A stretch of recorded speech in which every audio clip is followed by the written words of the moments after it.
This is Terrence Andre Banks with Information Age Financial Solutions, coming to you again about the economy and pensions.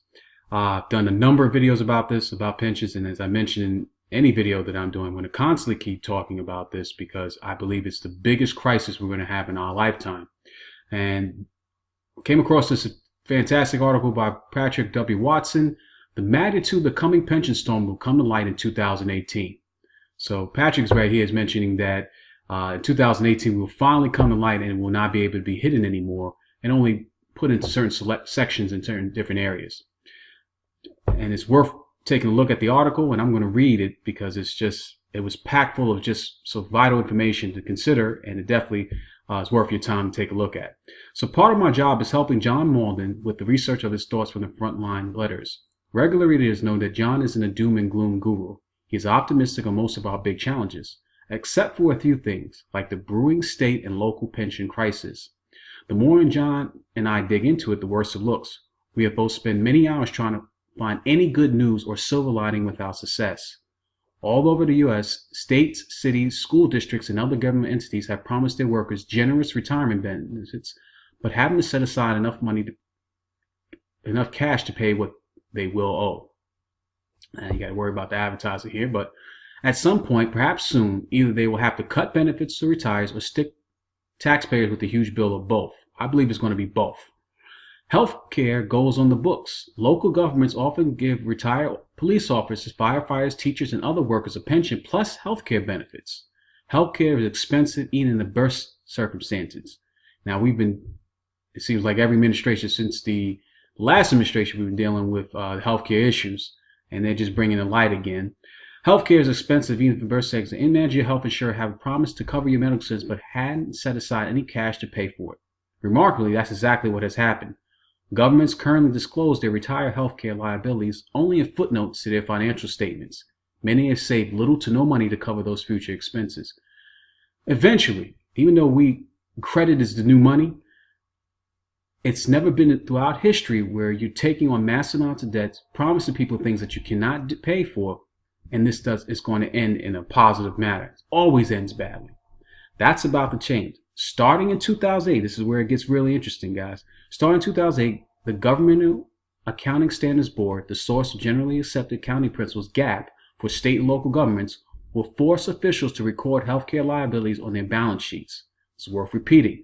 Starting in 2018, the Governmental Accounting Standards Board, the source of generally accepted accounting principles, GAAP, for state and local governments, will force officials to record healthcare liabilities on their balance sheets. Pew Charitable Trusts estimates the national shortfall will add up to $645 billion. That's on top of the estimated $1.1 trillion in unfunded pension liabilities they already had. In other words, this giant problem that no one knows how to solve is about to get 59% worse.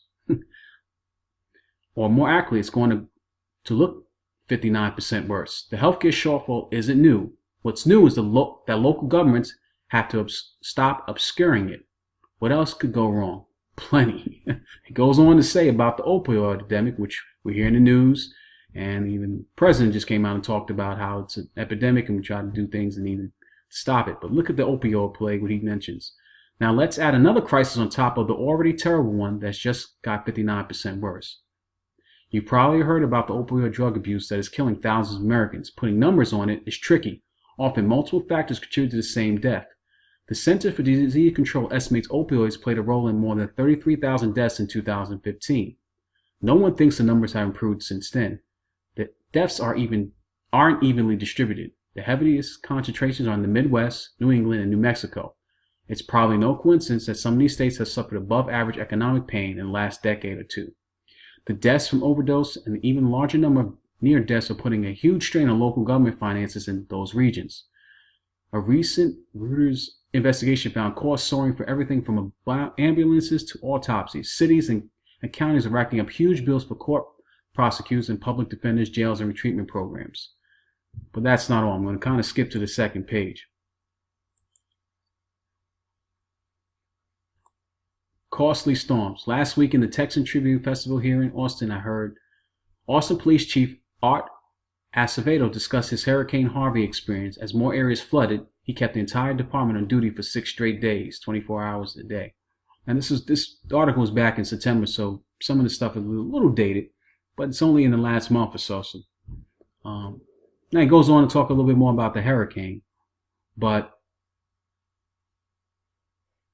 and then he talks about a way to make some extra money through this particular time. I'm going to kind of go back to the first page because I kind of talked about it, but I want to go back to that point because it's such importance, and it's right in the middle of the article here. I should say at the last part of the article.